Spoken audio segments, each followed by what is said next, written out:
안녕하세요. 한빛교회 성도 여러분. 봄의 끝자락인데요. 건강하게 잘 지내고들 있습니까? 오늘은 예배소서 5장 15절부터 21절까지의 말씀을 읽고 성령 충만한 삶을 삽시다라는 제목으로 묵상하며 큰 은혜 누리기를 원합니다. 제 성경으로 신약성경 315쪽입니다. 15절 말씀부터 읽겠습니다. 그런즉 너희가 어떻게 행할지를 자세히 주의하여 지혜 없는 자 같이 하지 말고 오직 지혜 있는 자 같이 하여 세월을 아끼라. 때가 악하니라. 그러므로 어리석은 자가 되지 말고 오직 주의 뜻이 무엇인가 이해하라. 술 취하지 말라. 이는 방탕한 것이니 오직 성령으로 충만함을 받으라. 시와 찬송과 신령한 노래들로 서로 화답하며 너희의 마음으로 주께 노래하며 찬송하며 범사에 우리 주 예수 그리스도의 이름으로 항상 아버지 하나님께 감사하며 그리스도를 경외함으로 피차 복종하라. 아멘. 오늘은 교회력으로 성령 강림 주일입니다. 오늘 말씀을 통해 성령님을 좀 더 알고 성령 충만한 삶을 사는 성도가 되기를 원합니다. 첫 번째로 성령 충만을 받는 비결입니다. 성령은 단순히 하나님으로부터 나오는 감화력이나 우리에게 주시는 영향력이 아닙니다. 성령님은 무한한 영광과 능력을 가지신 삼위일체 하나님 중 한 분이십니다. 요한복음 16장에 성령님에 대한 다양한 표현들이 나타납니다. 7절에는 성령님은 보혜사라고 말씀합니다. 보혜사는 위로자, 대언자, 상담자, 변호자 등으로 번역할 수 있습니다. 그리고 성령님은 우리를 진리 가운데로 인도하시는 진리의 성령님이라고 13절에 말씀합니다. 그리고 그분은 죄에 대하여, 의에 대하여, 세상에 대하여 책망하시는 분이라고 8절에 말씀하고 있습니다. 그렇다면 성도는 어떻게 해야 성령 충만을 받을 수 있을까요? 첫째, 하나님의 말씀에 순종하여 기도해야 됩니다. 요한복음 14장 16절에는 내가 아버지께 구하겠으니 그가 또 다른 보혜사를 너희에게 주사 영원토록 너희와 함께 있게 하리니라고 하셨고 17절에서는 그는 진리의 영이라 세상은 능히 그를 받지 못하나니 이는 그를 보지도 못하고 알지도 못함이라. 그러나 너희는 그를 아나니 그는 너희와 함께 거하심이요 또 너희 속에 계시겠음이라고 말씀하셨습니다. 그리고 예수님께서는 제자들을 떠나 성천하시기 전에 예루살렘을 떠나지 말고 내게서 들은 바 아버지께서 약속하신 것을 기다리라고 사도행전 1장 4절 하반절에서 말씀하셨고 또 요한은 물로 세례를 베풀었으나 너희는 몇 날이 못되어 성령으로 세례를 받으리라 하셨느니라고 사도행전 1장 5절에 말씀하셨는데 예수님의 이 말씀에 순종하여 제자들이 다 한 곳에 모여 오로지 기도에 힘썼을 때 성령님은 그들에게 충만하게 임하셨습니다. 둘째, 죄를 철저히 회개해야 합니다. 성령님은 거룩하신 분이시기 때문에 우리의 마음이 깨끗하지 못하면 우리 안에 충만히 거하실 수 없습니다. 죄는 하나님과 인간 사이의 교제를 단절시키는 근본 원인입니다. 우리의 죄를 회개해야만 죄사함을 받고 죄에서 자유로울 때 성령 충만함을 받을 수 있습니다. 자신의 죄에 대한 철저한 회개는 성령 충만을 받는 비결이자 영원한 생명을 얻는 신성한 과정입니다. 회개를 통해 다윗은 성공적인 삶을 살아갈 수 있었습니다. 만약 우리 가운데 아직 회개하지 못한 죄가 있다면 생각나게 해달라고 간구하십시오. 우리가 회개할 수 있도록 성령님께 간절히 도움을 청하시기 바랍니다. 우리가 죄를 자복하고 진실로 회개하면 하나님께서는 성령으로 우리를 충만하게 하실 줄로 믿습니다. 사랑하는 한빛교회 성도 여러분, 성도의 삶도 마찬가지입니다. 주님을 영접하고 하나님을 확실하게 믿는 순간부터 주님이 보내주시마 약속하신 보혜사 성령님이 성도 여러분과 함께 하십니다. 따스한 손길로 성도 여러분의 손을 단 한순간도 놓치지 않고 붙잡고 계십니다. 성령은 성도에게 큰 위로가 되시고 놀라운 능력이 되십니다. 그러므로 하나님께서 성령님께 대하여 말씀하신 것을 믿고 사모하며 성령 충만을 간구해야 합니다. 그리고 여러분 자신을 정결케 하여 성령 충만을 누리시기 바랍니다. 두 번째로, 성령 충만한 삶은 어떤 모습일까요? 우리는 모두 성령 충만한 사람들이 되어야 하고 우리 교회도 성령이 충만한 교회가 되어야 합니다. 성령이 충만한 교회는 살아있고 은혜로운 교회입니다. 교회가 성령 충만하지 못하면 아무것도 아닙니다. 성령 충만한 결과로 나타나는 성도의 삶이 어떠한가를 19절부터 21절 말씀까지 해서 가르쳐 주고 있습니다. 첫째, 성령 충만한 삶은 항상 찬양하는 삶입니다. 시와 찬송과 신령한 노래들로 서로 화답하며 너희의 마음으로 주께 노래하며 찬송하며 라고 19절에 말씀하고 있는데, 이것은 성령 충만한 사람에게 외적으로 나타나는 삶의 모습입니다. 술에 취한 사람이 자기도 모르게 고성방가하듯이 성령 충만한 사람은 고성방가에서 신령한 노래로 바뀌고 대중가요가 찬송가로 바뀌는 것을 경험하게 됩니다. 그리고 여기서 시와 찬미와 신령한 노래들로 서로 화답하라고 하였는데, 시는 구약의 시가서를, 찬미는 초대 교회 성도들의 찬송가를, 신령한 노래는 일반 가요와는 구별되는 신앙적인 노래를 말하지만 여기서는 이것을 엄격히 구별하기 위해 말하고 있는 것은 아닙니다.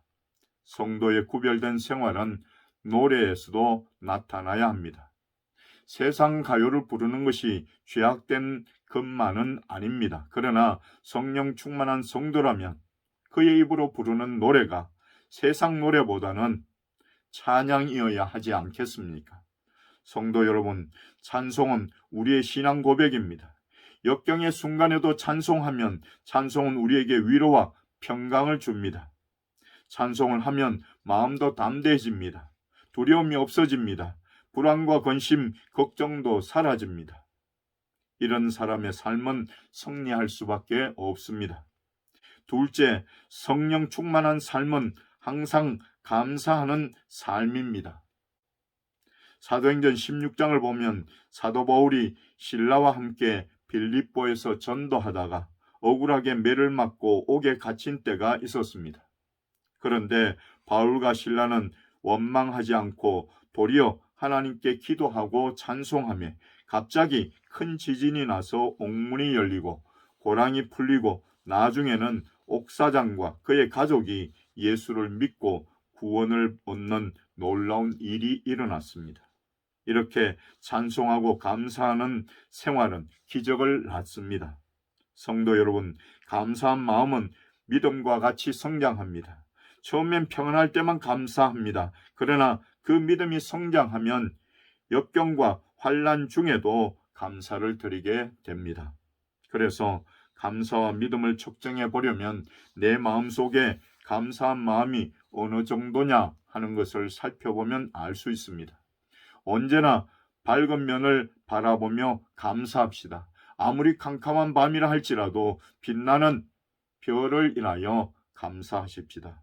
20절에서 범사의 우리 주 예수 그리스도의 이름으로 항상 아버지 하나님께 감사하며라고 말씀하고 있습니다. 성도 여러분, 성령 충만한 사람의 삶은 항상 감사하는 삶입니다. 술 취한 자들은 언제나 욕하고 불평을 늘어놓지만 성령 충만한 사람의 삶은 불평이나 원망 대신 항상 감사가 넘치는 삶을 살게 됩니다. 그러면 언제 감사해야 할까요? 성도라면 항상 감사해야 합니다. 데살로니가 5장 18절에서도 범사에 감사하라. 이것이 그리스도 예수 안에서 너희를 향하신 하나님의 뜻이니라고 말씀합니다. 어떻게 항상 감사할 수 있단 말입니까? 말씀처럼 우리 주 예수 그리스도의 이름으로 하면 됩니다.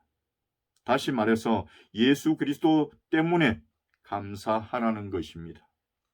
예수 그리스도라는 안목으로 세상을 바라보면 온통 감사한 일뿐입니다. 나 같은 죄인이 용서받고 구원받은 것은 마땅히 감사할 일입니다. 그러면 누구에게 감사해야 합니까? 감사의 대상은 하나님 아버지입니다. 감사는 아버지 하나님께 하는 것입니다. 또 감사와 찬양은 서로 떨어질 수 없는 사이입니다. 그래서 골로새서 3장 16절에서는 그리스도의 말씀이 너희 속에 풍성히 가하여 모든 지혜로 피차 가르치며 권면하고 시와 찬송과 신령한 노래를 부르며 감사하는 마음으로 하나님을 찬양하고 말씀합니다. 감사하는 사람이 하나님께 찬양 드릴 수 있고 찬양의 생활을 하는 사람에게 항상 감사가 넘쳐 흐르게 되는 것입니다. 셋째로 성령 충만한 삶은 피차 복종하는 삶입니다. 하나님께서는 우리를 의롭고 거룩한 자로 삼아 주셨고 우리를 가장 귀한 자로 보십니다. 그런데 하나님께서는 나뿐만 아니라 다른 사람도 귀하게 보십니다. 우리 기독교인들이 범하기 쉬운 잘못이 이것입니다. 자기만 하나님의 거룩한 자로 또는 귀한 존재로 자처하는 개인주의적인 신앙은 하나님께서 좋아하지 않으십니다. 하나님은 분명히 말씀하십니다.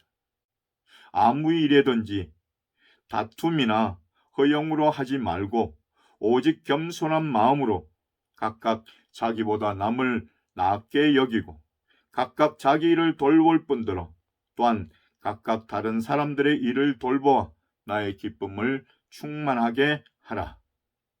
너희 안에 이 마음을 품으라. 곧 그리스도 예수의 마음이니라고 빌립보서 2장 3절로 5절까지에서 말씀하고 계십니다. 그리고 오늘 21절에서는 그리스도를 경외함으로 피차 복종하라고 하셨습니다. 우리가 서로 복종해야 하는 분명한 이유가 있습니다. 첫째는 우리는 그리스도를 경외하기 때문입니다. 우리가 경외하는 예수 그리스도 그분의 가르침과 삶이 곧 우리 삶의 기준이기 때문입니다. 그분이 복종하라고 하셨습니다. 그분이 성부 하나님의 구원 계획에 자발적으로 복종하셔서 낮아지심으로 이 땅에 인간의 몸으로 오셨고 십자가에 달려 죽으심으로 우리를 죄에서 구원하셨습니다. 둘째로 그리스도께서 우리에게 섬김과 복종의 생활을 가르쳐 주셨기 때문입니다. 예수님은 제자들에게 너희 중에는 그렇지 않아야 하나니 너희 중에 누구든지 크고자 하는 자는 너희를 섬기는 자가 되고 너희 중에 누구든지 어떠함이 되고자 하는 자는 너희의 종이 되어야 하리라고 마태복음 20장 26절과 27절에 말씀하셨습니다. 셋째로 그리스도께서 친히 섬김과 복종의 본을 보여주셨기 때문입니다. 너희 안에 이 마음을 품으라. 곧 그리스도 예수의 마음이니 그는 근본 하나님의 본체시나 하나님과 동등됨을 취할 것으로 여기지 아니하시고 오히려 자기를 비워 종의 형체를 가지사 사람들과 같이 되셨고 사람의 모양으로 나타나사 자기를 낮추시고 죽기까지 복종하셨으니 곧 십자가에 죽으심이라고 빌립보서 2장 5절부터 8절까지 해서 말씀하셨습니다. 성도 여러분, 20절에서 피차 복종하라고 하였습니다. 그러므로 상급자라고 일방적으로 복종을 강요해서도 안 되며 하급자의 복종은 권력이나 힘이 두려워서 하는 것이 아닙니다. 우리는 다 하나님을 믿는 성도들이므로 서로 복종해야 하는 것입니다. 사랑하는 한빛교회 성도 여러분, 오순절 성령 강림의 현상을 보면 가슴이 뜁니다. 그리고 성령 충만함이 기대가 되고 사모하게 됩니다. 그런데 살펴본 삶의 모습을 생각해보니 항상 찬송하는 삶을 살고 항상 감사하는 삶을 살고 피차 복종하는 삶을 산다는 것은 결코 쉬운 일이 아닙니다. 한두 번 혹은 몇 번은 가능할지 모르지만 항상 그렇게 살기는 쉽지 않습니다. 아니, 그렇게 살지 못합니다. 이것이 인간의 한계입니다. 그러나 성령님은 하십니다. 우리가 자신을 성령께 온전히 맡기고 그분이 우리의 삶을 이끌어 가시게 하면 나도 모르는 사이에 내 입에는 찬송이 끊어지지 않고 감사가 넘쳐나게 될 것이며 자발적으로 복종하는 삶이 나타날 것입니다. 이것이 바로 성령 충만한 여러분의 모습이요 삶이 되기를 바랍니다. 그리할 때 여러분의 속에 그리스도의 형상이 이루어지고 하나님께서 영광을 받으실 것입니다. 기도하겠습니다. 고마우신 하나님 아버지, 오늘도 하나님 앞에 모여 예배를 드릴 수 있게 하심을 감사드립니다. 특별히 오늘은 말씀을 통하여 성령님에 대해서 저희가 살펴보았습니다. 그리고 성령 충만한 삶을 살기를 원합니다. 긍휼히 여기시고 약속하신 성령으로 충만하게 역사하여 주시옵소서. 날마다 우리의 삶에서 하나님을 찬송하고 감사의 말들이 끊임없이 쏟아지며 또 피차 복종하는 귀한 성도의 삶이 나타나게 도와주시옵소서. 성도들의 가정과 가족들에게도 동일한 믿음과 은혜로 역사하여 주시옵소서. 저희들 중에 몸이 연약한 성도들이 있습니까? 긍휼히 여기시고 강건케 하여 주시옵소서. 날마다의 삶에서도 하나님께서 주시는 지혜와 능력으로 맡겨진 일들을 감당하며 하나님 앞에 영광을 돌리는 귀한 성도의 삶이 되도록 하나님 저희를 인도하여 주시옵소서. 이 시간도 귀한 예물을 하나님 앞에 정성껏 올려드립니다. 하나님, 이 한빛교회를 위해 기도하며 귀한 예물 드리는 가정이 있습니다. 그 가정에서 하나님을 주인으로 모시고 살며 하나님의 귀한 영광을 나타내는 성도들이 다 되게 은혜를 베풀어 주시옵시고 그 산업 위에 크신 복을 내려 주시옵시고 또한 그 가정의 자녀들에게도 하나님 그 앞길에 크신 복을 내려 주시옵소서. 하나님 앞에 나올 때마다 예물 준비하여 드리는 손길들 기억하시고 늘 그 삶에 하나님이 함께 하시며 주장하시며 인도하셔서 풍성한 은혜를 누리게 도와주시옵소서. 예수 그리스도의 이름으로 간절히 축복하며 기도드립니다. 아멘.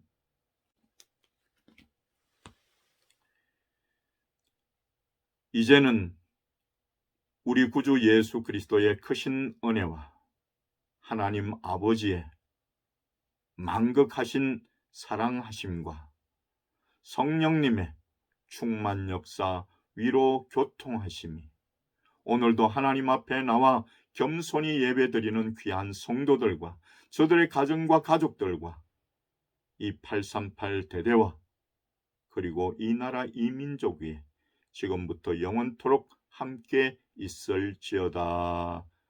아멘.